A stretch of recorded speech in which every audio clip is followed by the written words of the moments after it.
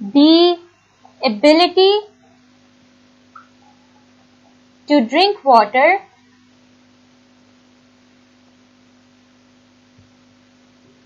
is being given to this object.